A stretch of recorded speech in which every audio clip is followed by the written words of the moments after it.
Assalamualaikum warahmatullahi wabarakatuh. Bismillah, alhamdulillah, wassalatu wassalamu ala rasulillah Sayyidina Muhammad ibn Abdillah wa ala alihi wa sahbihi wa mawalah. La hawla wa la quwwata illa billah, amma ba'd. Alhamdulillahirabbil alamin, ya, segala puji bagi Allah yang telah memberikan kita kesehatan, kesempatan sehingga kita bisa berkumpul di masjid ini, ya, dalam keadaan sehat dan tidak ada suatu halangan apapun. Kemudian salawat salam senantiasa kita curahkan kepada Nabi kita Nabi Muhammad SAW. Semoga kita menjadi bagian dari umatnya dan mendapatkan syafaat di hari kiamat nanti. Amin, Allahumma amin. Pada kesempatan kali ini, ya, saya ingin menyampaikan beberapa hal, ya. Nah, ini menjadi tugas penyuluhan. Tugas penyuluhan. Penyuluhan itu adalah menyampaikan suatu ilmu, menyampaikan suatu ilmu kepada masyarakat. Nah, saya menyampaikan, ya, kalian menjadi contoh, ya, bagian dari audien atau masyarakat itu. Nah, yang saya sampaikan adalah pentingnya, ya, mempelajari hukum keluarga. Apa saja yang ada dipelajari dalam hukum keluarga? Yang pertama, dia mempelajari hukum pernikahan dan perceraian. Kemudian, ya, ada mempelajari hukum waris, nah, pembagian waris dan sebagainya.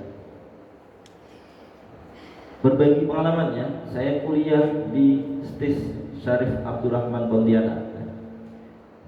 Itu, ya, jurusannya adalah ahwal syasyiyah. Ahwal syasyiyah kalau kita artikan itu adalah hukum keluarga. Tapi biarpun hukum keluarga Islam, ya, keluarga Islam, biarpun yang dipelajari keluarga hukum Islam, tapi gelarnya itu tetap SH, ya, bukan SHI, karena peraturan dari, ya, pemerintah seperti itu. Contoh, ya, ada yang SPDI, ya, dia guru PAI, tapi gelarnya sekarang tetap SPD, bukan SPDI. Nah, saya kuliah di situ. Jurusannya hukum keluarga Islam, tapi gelarnya nanti dapatnya SH. Nah, di situ banyak hal-hal yang dipelajari dan sangat penting dan sangat dibutuhkan oleh masyarakat. Yang pertama, tentang mengenai pernikahan. Kenapa penting sekali melajari hukum? Karena banyak, ya, orang-orang nikah, ya, yang tak tahu ilmunya, yang tak tahu dari awalnya itu udah salah, yang kemudian di tengah-tengah pernikahan, ya, banyak orang-orang cerai. Itu karena yang pertama itu, ya, tidak mengerti ilmunya.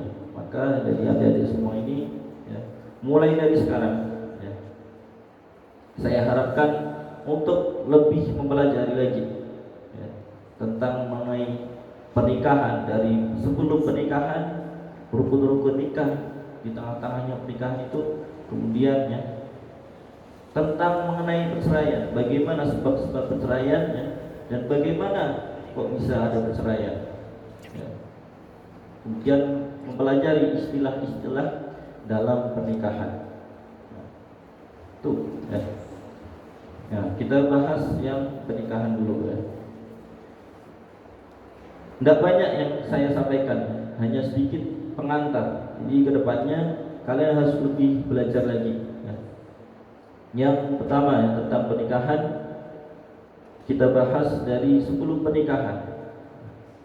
Dalam pernikahan, kita mau nikah, tidak mungkin kita ketemu orang bujuk, ketemu di pasar langsung besoknya nikah. Mungkin tidak kayak gitu? Tidak mungkin, ya. Pasti ada awal-awalnya, ya. Ada perkenalannya, ada lamarannya. Nah, dalam fikih nikah, perkenalan, kita mengenal satu sama lain, itu dinamakan dengan ta'aruf. Bukan pacaran, ya, ta'aruf. Nah, dalam ta'aruf itu masih ada batasan-batasannya. Jangan sampai melanggar syariat. Ya. Contohnya, jika dalam ta'aruf tidak ada boleh bersentuhan. Kemudian ya, yang perempuan harus bawa keluarganya, mahramnya, atau boleh kawannya, ya, kawan perempuannya, atau dengan abangnya, bebas. Yang penting tidak berhalwat berduaan. Nah, tapi zaman sekarang kalian lihat, ya, ta'aruf atau pacar pasti perginya ketemuannya berduaan. Nah, itu yang menjadi sebabnya maraknya banyaknya terjadi perceraian karena dari awalnya sudah salah, ya. Sudah salah. Nah, itu untuk ta'aruf.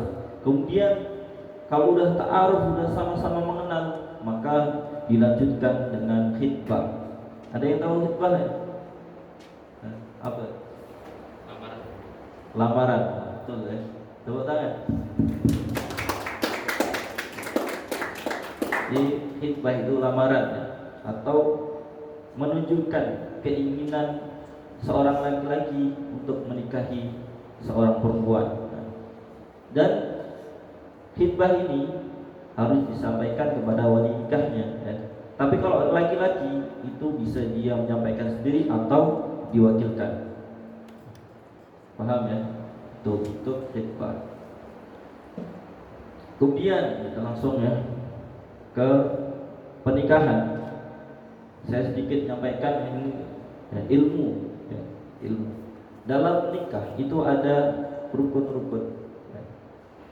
Yang pertama, rukun nikah yaitu kedua mempelai ada, ya, mempelai putra laki-laki atau mempelai perempuan, dua-duanya. Jangan sampai dia mempelai laki-laki terus satunya laki-laki juga, ini tidak sah ya. Seperti homo, LGBT ya, itu tidak boleh. Kalian jangan kayak gitu ya. Masih ada yang kayak gitu? Tidak ada ya. Insya Allah di pondok pesantren ini tidak ada. Nah, kemudian yang kedua tadi pertama apa? Adanya mempelai laki-laki dan perempuan. Ya. Kemudian yang kedua ada ijab kabul, akad. Ya. Saya terima nikahnya. Gitu. Boleh pelajari dari sekarang ya. Kalian, ya. Apalagi yang SMA ini. Ya. Kalian boleh nikah setelah SMA, boleh langsung nikah.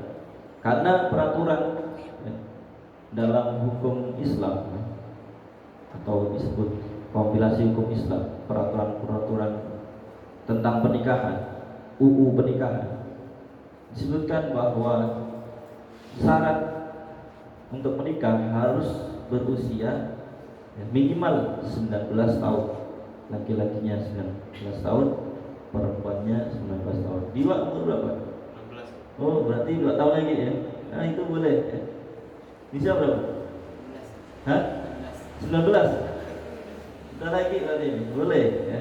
Kalau udah siap ya, kalau udah siap duitnya, udah siap ilmunya, nah boleh nikah. Ya. Tadi pertama mempelai laki-laki dan perempuan, yang kedua ijab kabul. Kemudian yang ketiga adalah wali perempuannya. Jadi perempuan ini harus ada walinya. Ya. Walinya bisa, tapi kita ya, yang penting tuh wali itu dari ayahnya dulu. Kalau ayahnya tidak ada, baru dengan abangnya. Ya. Dan seterusnya. Kemudian yang keempat adalah adanya 2 saksi. Ya, paham? Ada 2 saksi. Misalnya kan yang penghulunya sah, nah, ada yang jawab sah. Itu adalah 2 saksi nikah. Ya. Maka dalam buku nikah atau di ya, pencatatnya itu ada tanda tangan 2 saksinya di buku catatan penghulunya dari KUA. Nah, itu sedikit mengenai tentang pernikahannya. Ada beberapa istilah dalam fikih munakahat ya. Tadi contohnya seperti ta'aruf, khitbah. Paham ya? Begitu ya. Kemudian ada namanya talak. tahu talak? Tahu talak? Nah, kalau talak itu menceraikan, ya. Menceraikan. Lebih tepatnya menceraikan. Tapi udah bagus, udah berani jawab. Nah, kemudian ada lawannya atau bahasanya, kalau talak itu yang menceraikan itu laki-laki atau suaminya. Nah, ada istilah yang keduanya khulu'. Khulu' itu minta diceraikan. Ini dilakukan oleh istri, ya. Tuh, talak itu menceraikan. Kalau khulu' itu ya, minta diceraikan rasanya, minta tidak cerai. Jadi kalau perempuan itu tidak bisa mau langsung menceraikan, tidak bisa. Yang berhak, punya hak untuk menceraikan itu tetap laki-laki. Bahasanya minta ceraikan, ya, Mas, saya minta ceraikan. Tidak bisa istrinya bilang kita sekarang cerai, bisa. Tapi kalau laki-laki bisa, Dek, sekarang kita udah cerai, kita tidak usah sekamar lagi, tidak usah serumah lagi. Saya balikkan ke orang tua, itu udah menceraikan. Paham ya? Itu istilah-istilah dalam fikih pernikahan.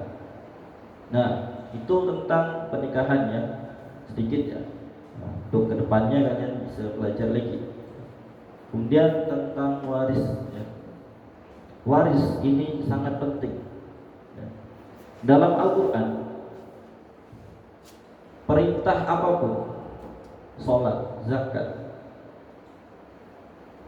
itu tidak disebutkan, ya, secara detail, secara terperinci. Paham tak? Contohnya sholat. Dalam Al-Quran disebutkan waqimus sholat, nyuruh sholat, tapi di Al-Quran tidak ada jelaskan cara-caranya sholat dari takbir sampai salam, itu tidak ada. Hanya perlu dengan hadis. Jadi yang kalian kita sholat ini berdasarkan di hadis, ya, hadis. Di Al-Quran tidak ada. Zakat pun sama, ya. Bagian-bagiannya itu hampir, ya, semuanya itu detailnya itu ada di hadis. Tapi kalau untuk waris itu Allah langsung memerinci atau detailnya itu sudah ada dalam Al-Quran. Nah, coba dibuka surat An-Nisa, ya. Surat An-Nisa dari ayat 7.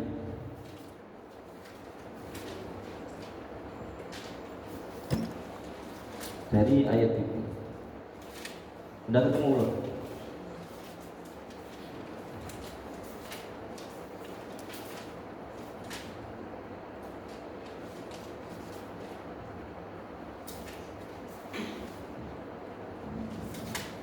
Udah ketemu? Ayat 7 itu mulai dari An-Nisa ayat 7 itu udah menjelaskan, ya, tentang warisan. Nah, kemudian kita langsung ke ayat 11-nya. Di situ disebutkan yusikumullahu fi auladikum lidzakari mithlu hadzil unthayain. Coba bisa baca artinya sana. Allah mengisyaratkan, mewajibkan kepadamu tentang pembagian warisan untuk anak-anak tentang anak-anakmu. Terus Yaitu bagian seorang anak laki-laki sama dengan bagian dua orang anak perempuan. cukup. Di situ disebutkan, ya, anak laki-laki sama dengan dua orang perempuan. Ya, paham tidak deh? Ini agak susah, ya. Kalau kita cuma baca, tidak tahu tafsirnya, kita agak bingung. Maksudnya adalah kalau perempuan itu dapat 20 juta, maka yang laki-laki dapat 40 juta. Jadi laki-laki itu dapat dua bagian, paham? Ya. Ini udah disebutkan. Tapi karena zaman sekarang tuh udah simpel-simpel, ya. Ya, pembagian waris biasanya tuh diratakan sama laki-laki perempuan, semisal 50 juta semua, perempuan laki-laki 50 juta, ya. Yang penting sama-sama itu lebih simpel, ya. Tapi sebenarnya gimana kalau secara hukum, ya? Kalau hukumnya udah ada di sini. Boleh kayak gitu, tapi yang laki-lakinya yang berinisiatif dan kita bagi sama rata. Tapi kalau yang perempuannya maksa, ya, maksa saya dapatnya sama aja, itu udah tak boleh, ya. Berarti dia meminta yang bukan haknya, ya. Kalau yang perempuannya maksanya sama, padahal bagiannya kalau perempuan itu lebih sedikit, dia dapat, ya, satu bagian dari laki-laki itu dapat dua banding satu, paham ya? Nah itu sedikit, ya, mengenai tentang warisan. Ini penting, ya. Zakat, sholat itu, ya, yang begitu pentingnya tidak dijelaskan cara-cara. Tapi kalau waris, ya, itu udah dijelaskan, nas-nasnya itu jelaskan bagiannya berapa. Itu kalau kalian pelajari seterusnya ada bagiannya, ya. Suami istri dapatnya berapa, ya. Nah, bisa kalian, ya, pelajari nanti ke depannya. Ini menjadi masalah dan pertanyaan bagi masyarakat, ya. Mereka bingung, ya, bagiannya di mana. Maka kalian belajar yang banyak, belajar yang giat.